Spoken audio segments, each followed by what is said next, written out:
Hello, everyone. Coach Carol here with you to once again take you through some of my workflows that I'm using for genealogy and family storytelling.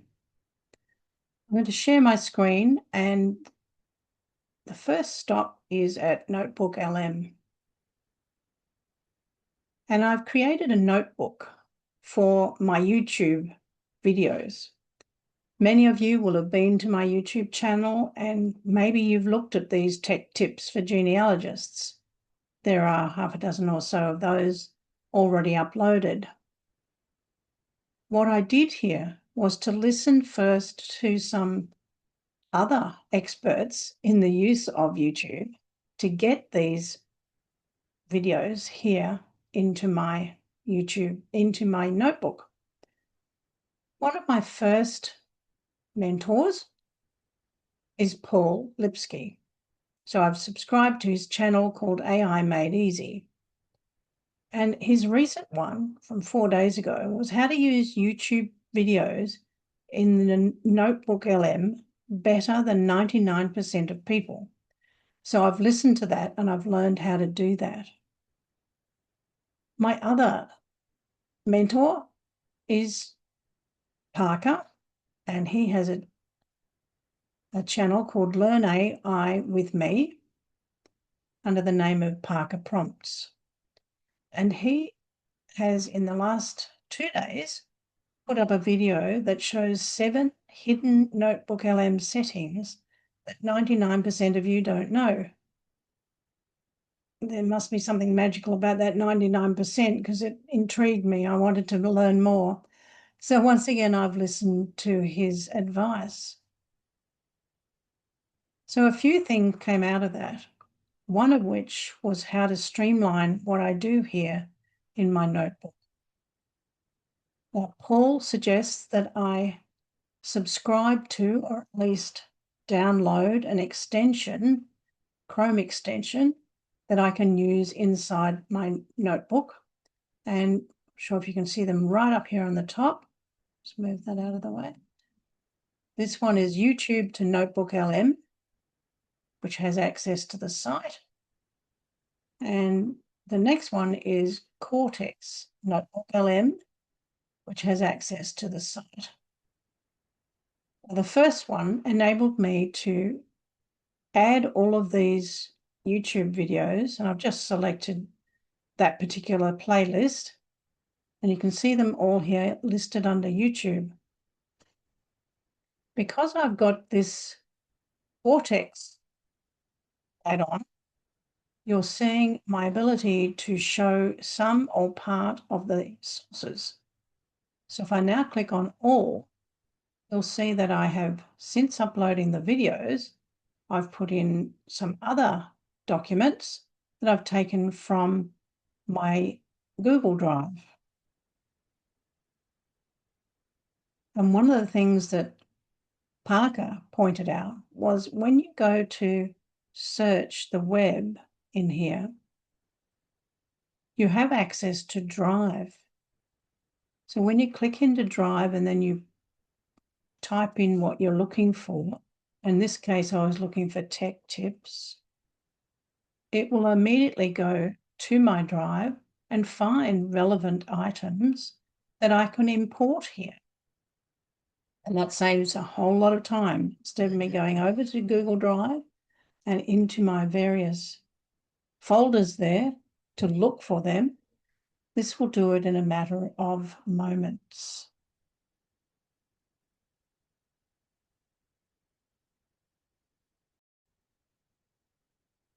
So now that you can see it's done that research, it's gone over to my Google Drive and found several of these that I can add as sources. And if I don't want to add them all, which is what would happen if I click import, I can select the 7 sources and then be selective about which ones I want to draw in. And so I have done that. And I have added a few. So we'll go with this one today and this one. And then import. So that allows me quick access to some of the items that I've already got in my Google Drive. So a time saver for sure. So we'll let that happen on the left-hand side. Another useful tip that I heard about from my mentors was this little icon up here, which I'd not really taken much notice of before, called Configure Notebook. When you click into it, you have the option of putting in place or allowing the default to configure the chat. So you can have it as a learning guide, or if you choose custom, you can then put in your role, your instructions, your format, your goal, etc.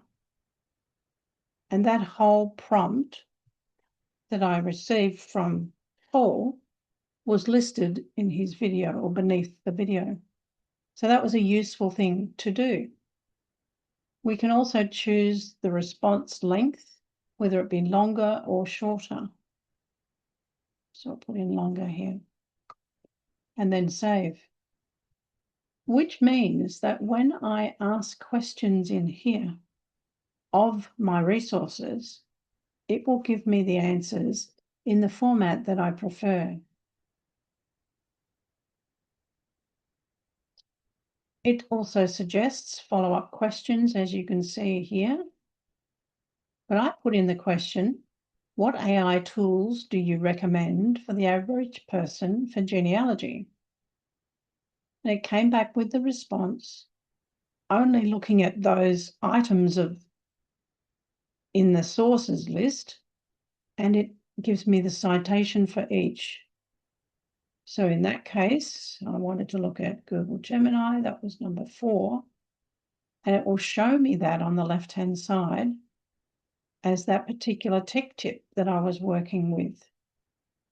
So a very useful way to interrogate what you already have. The next thing that I learned about was, well, I now want a list of all the videos inside this notebook, along with a one-sentence summary of each video. And that's what it's done for me. It's listed all of those tech tips and gives me the citation to the actual tech tip that it's referring to that I can look at. That's the transcript, which looks a bit messy on the screen, but it takes me across to the video, and actually I can watch it here inside Notebook. So some very useful tips for me in my workflow, because I'm using NotebookLM quite a bit these days. Other things that I want to mention, one of which was another add-on, like an extension that Paul mentioned, which allows me to export. And when I click into export, it will enable me to export everything that's over here on the right from the studio, including the notes, the documents, the visual assets, and so on. And I can download all of them in one go. A time saver for sure. You'll notice over here that I've got 5 items in my studio. The first one that I asked it to create based on all of my sources was a report. And we use this one here, reports, for that reason. When you click into it, you get your selection. So don't be afraid to just click on reports. It gives you time to consider which one would be most useful. And it has a look at my sources, and it also suggests other formats. In this case, management protocol, a white paper, a concept primer, or an instructional guide on how to build a digital filing cabinet for family history. And I can edit each one of those using the pencil. It gives the prompt already in place. It guides the new learner through the logic of building a structured digital archive So it's already geared to the content of these videos, and then I can generate it. I'll do that and we'll let it work away in the background. One of the first ones that I did do, though, was this workflow roadmap. And I'll just make it a bit bigger. So it picks up on the fact that we've got several tech tips for genealogists in the 30-day challenge, and just summarizes them with the title and a one-sentence description of each. I can then convert that to a source, as you can see all the way down the bottom, which means that the next time that I'm building something here, it will include this genealogy workflow roadmap, this one here, in the list of sources that it uses. So another useful tip to make more use of what you've got. The next one that I tried was audio. And when you go into the audio overview now and you edit, or you click the pencil, you get some choices. And this is a recent development that you might like to try out. You can go for a deep dive, which has 2 hosts, a brief, a bite-sized overview, a critique, or a debate. You can have that short, default, or long. And then you can put in place some things you want it to focus on. So the custom audio overview is a great way to start unpacking what's inside your sources. So let's have a listen. I'll just check that I have that turned on for sound optimization. And then share again. And we'll play this brief. This is the brief on optimizing your browser dashboard and digital workflow. You know, small digital frustrations really block deep research, but a few simple tweaks can instantly remove that friction and turn a chaotic screen into a highly focused workspace. First, let's tackle your dashboard. So it's taken the content of my tech tips for genealogists and turned it into a neat little summary and a little podcast. I can then, using the 3 dots, download that and place it into my podcast or some other repository and share it with others. The next thing that I tried was a set of slides. I like designing slides with NotebookLM. It saved me so much time. Let's have a look at this one that I developed. And we can actually see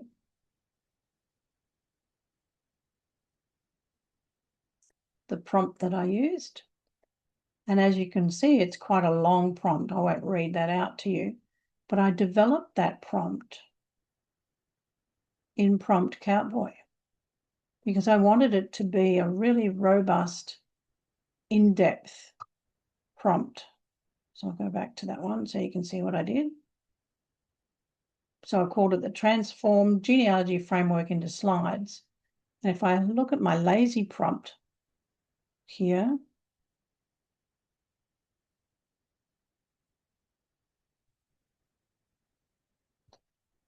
all I said was design a prompt that will transform my video tutorial summaries and audio file into a slide deck in NotebookLM using a photorealistic style with stunning, you look down here, stunning color scheme to match my brand colors.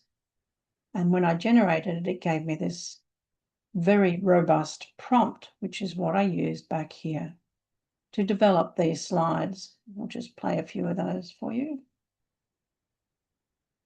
There's no audio in this, it's just imagery.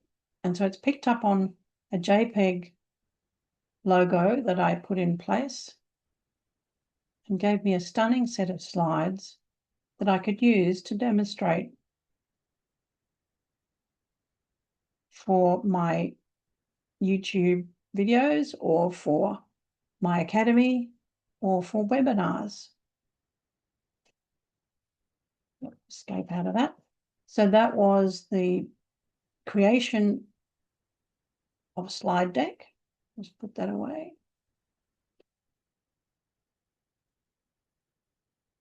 And then I wanted one of the newest versions of a video. And at first I thought, I don't have the new video editing functions, but I do. All I needed to do was to click into Video Overview and see what they were. And this has changed over the last couple of months. I've now got a new cinematic version that I can use for a rich, immersive experience, an explainer video, which is like its usual one, or a brief one for a bite-sized overview. And once again, I can put in place things that I want it to focus on. So I can generate either of those by just clicking into them. Here's the explainer items that you can choose from: classic, whiteboard, and one that I usually choose is heritage, which gives a nice background. But for today's experiment, I actually used the cinematic to try that out. I wanted to share with you the result. So here is the cinematic.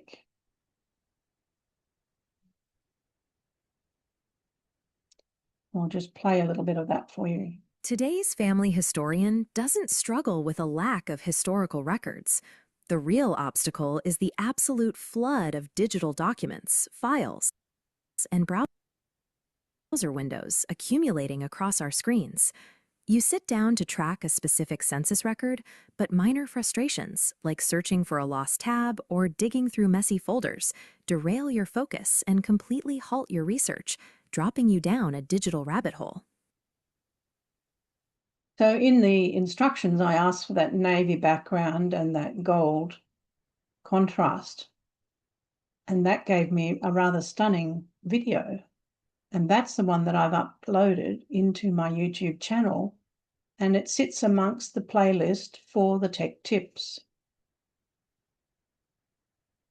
So I've learned several things today from my mentors, and I wanted to pass on some of those to you. And my message today is really, don't be afraid to explore and experiment. I think you'll find that if you step through your process one thing at a time, and we'll just go back and I'll remind you that I began just by uploading my YouTubes. You could just upload what you have in the form of PDFs, Google Docs, web-based or text, or everything that you've got.